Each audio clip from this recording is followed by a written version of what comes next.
اليوم راح نديرو الوصفة اللي تكرر عليها بزاف طلب، حاجة صيفية بنينة باردة وتنحي العيا والتعب. على بالي عرفتوه الكريبوني. اليوم راح نشاركو معكم بوصفتين. الوصفة الأولى راح تكون كل مكوناتها طبيعية وموجه للناس اللي يحبوا الحموضة والانتعاش، يعني يجي حامض وبزاف بنين. أما الوصفة الثانية هي وصفة المحلات اللي حضروه بلي ماشين. إذا نحضروا مع بعض الوصفة الأولى اللي راح تكون مكوناتها طبيعية ومتوفرة في كل بيت. إذا على بركة الله راح نجيب كاسرولة، راح نحط فيها كاس تاع السكر. هاد الكاس البنات يرفد 220 مليلتر، ونضيف كأس تاع ليمون ولا عصير الليمون اللي كنت صفيته، مع 2 كيسان تاع الماء. هنا اللي تحب تضاعف المقادير ضاعف المقادير، لكن هاد المقادير اعطتني كميه لاباس بها. نخلطهم مليح بالفويح تيدوب شويه هذاك السكر، ومباشره رايحه نديوه للنار اللي تكون متوسطه. نشعل عليهم النار كما قلت لكم تكون متوسطه، ونخليو الخليط تاعنا حتى يلحق لدرجه الغليان. كي يبدا يغلى هذا الخليط ولا يغلي، هنا واش راح نديرو؟ راح نحسبولو الوقت. بعد ما تجوز عليه 10 دقائق بالضبط رايحه نحيه، وبعد ما يبرد السيرو تاعكم ويوجد باش تروحوا المرحله اللي بعدها. هنا راح نجيب بول ولا ان ريسيبيون، رايحه نحط فيه بياض بيضتين يكونوا متوسطين الحجم. وهنا نقطة مهمة، حتى إذا ضاعفتوا هذا المقادير دائما تعملوا بياض بيضتين، يعني البيض ما تزيدوش الكمية. البيض تاعكم يكون بدرجة حرارة الغرفة، لأنه راح نطلعوه هنايا نعملوه كالميرانج. ونبدا ندرب بالمضرب الكهربائي على سرعة منخفضة في الأول، من بعد نزيدوا في السرعة بشوية. هنايا نبقاو نخلطوه نحصلوا على اون ميرانج، يعني الخليط تاعكم رايح يتضاعف حجمه ويولي كثيف. وهاوليكم القوام اللي نتحصلوا عليه. لازم كي نقلبوا هكذا البول تاعنا ما يهبطش هذاك الخليط.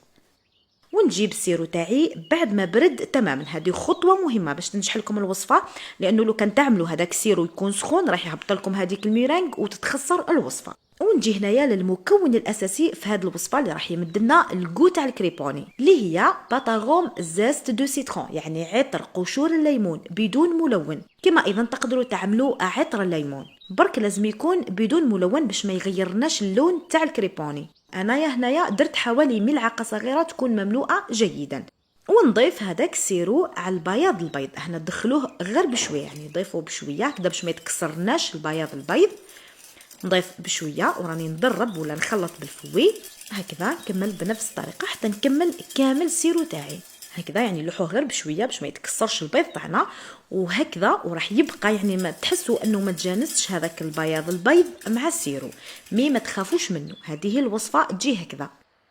شوفوا الشكل تاع الخليط اللي تحصلنا عليه.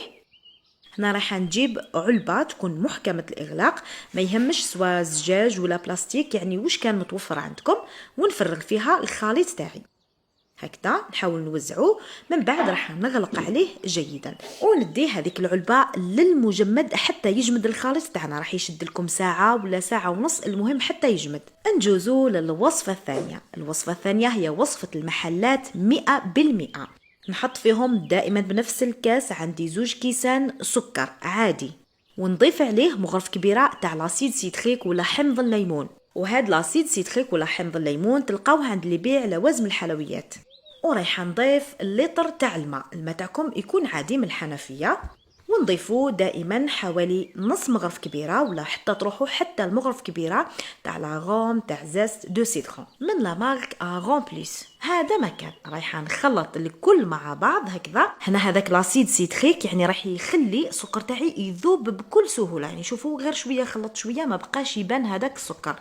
ونفرغ الخليط اللي تحصلنا عليه في علبه ونغلق عليها مليح، ورايحه هي تاني ندخلها للمجمد حتى يجمد الخليط تاعي، يعني من ساعه لساعه ونص. هنا نديرو فيه هاد لو تيكي باش نعرفوا بلي هذه الوصفه الثانيه.